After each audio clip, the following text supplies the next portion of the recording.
working harder, the father wasn't left any kind of burden.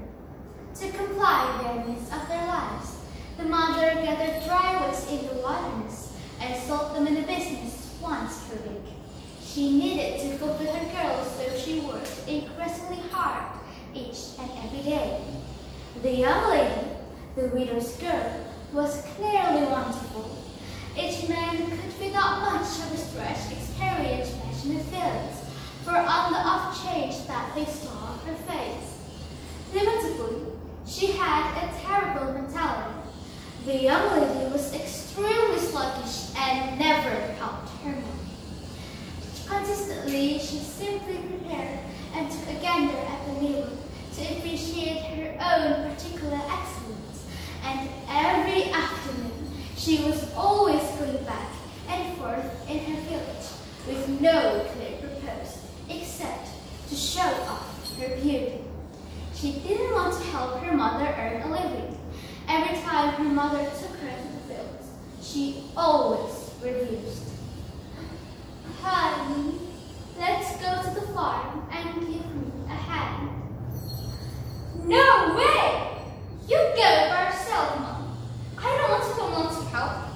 I want to make my nails and skin dirty because of mud.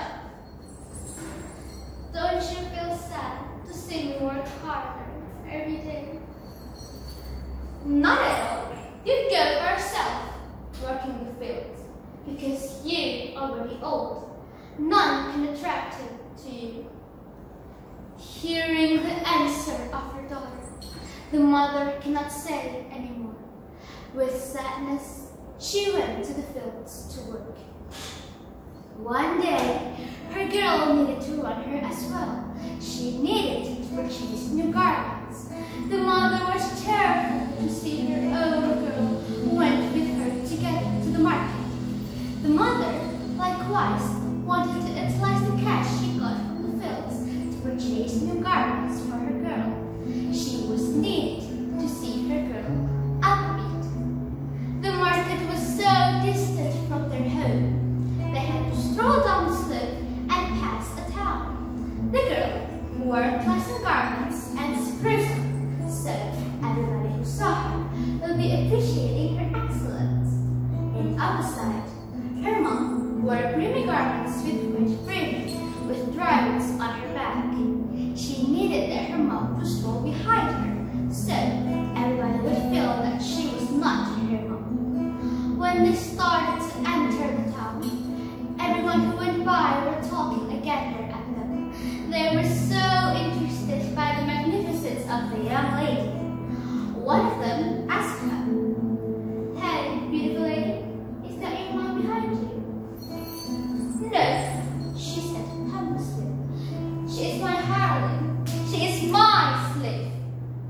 The old woman could comprehend why her own girl said as much.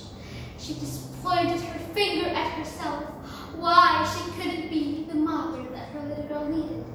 She just kept noiseless and proceeded with the trip.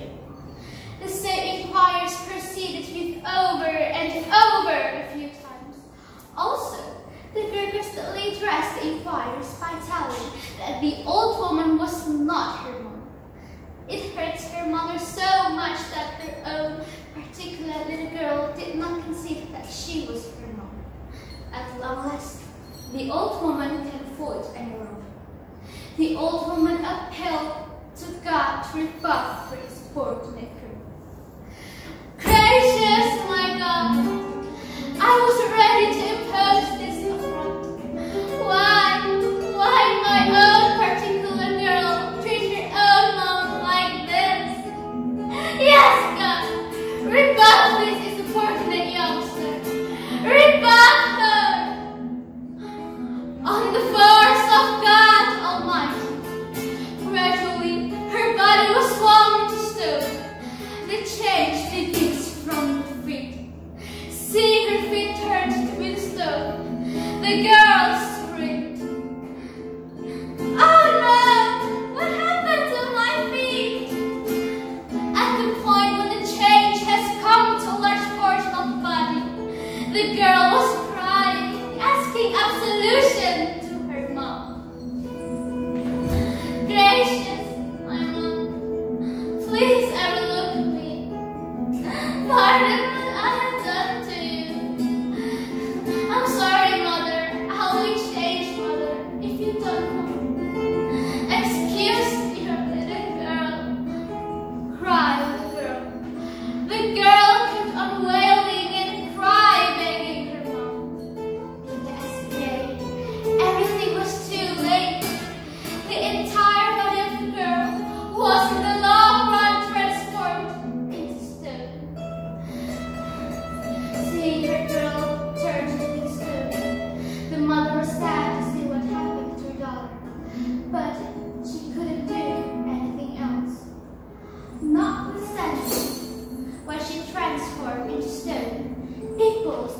see the tears.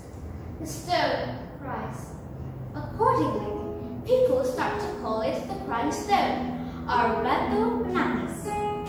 That's the story of the crying stone. From the story, we can take a lesson. We must respect our parents, especially our mother.